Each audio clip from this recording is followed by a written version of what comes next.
Is anybody else out there tired of all of the lying that's going on? For Chris Wallace to loft up a question to the president about Charlottesville, Chris, you had to know that was an absolute lie. Donald Trump never said there were very fine people on both sides, meaning the white supremacists or the neo-Nazis. He didn't say that. He actually very vehemently condemned them, period. And Chris, you must know this. Well, I think too many Americans don't know this, so that's why I've got this rendition going all the way back to the year 2000, where then Donald Trump, before he became president, over and over and over again disavowed anything that had to do with white nationalists, neo-Nazis, or the KKK. Please share this, because too many Americans are still believing the mainstream media's lies. David Duke just joined, a bigot, a racist, a problem. I mean, this is not exactly the people you want in your party. Yeah, David Duke and all were disavowed.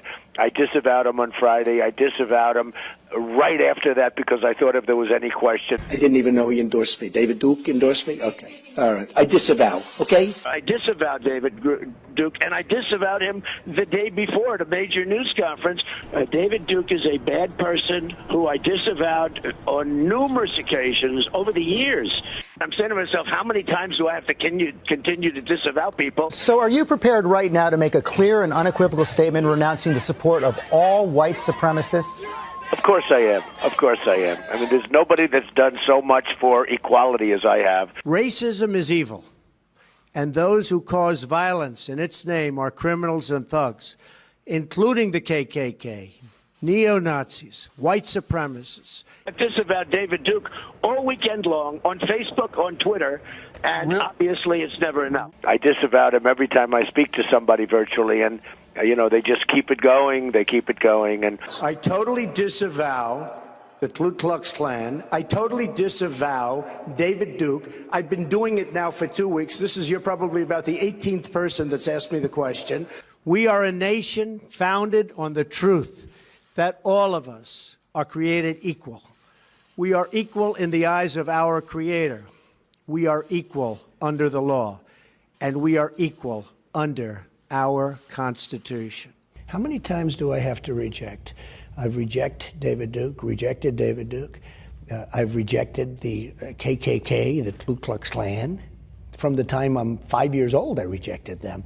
And I disavowed then. I disavowed today on ABC with George Stephanopoulos. I disavowed again. I mean, how many times are you supposed to disavow? But I disavow, and hopefully it's the final time I have to do it. So there you have it, friends. Why then would Chris Wallace literally, intentionally loft up a question to the president about Charlottesville unless he was trying to intentionally deceive and manipulate the hearts and minds of American people? Chris, you should be ashamed of yourself. Absolutely disgusting. That's not journalism, and you should be held accountable. Actually, you've been fact-checked over it already, but Americans need to know this president does not stand for anything associated with racism. David J. Harris Jr. here. If you like the messages that I bring, you'll love my book. Check it out at davidharrisjr.store. And while you're there, get yourself one of these. You never know when you need something that's easy to just pull out and show your support for the president.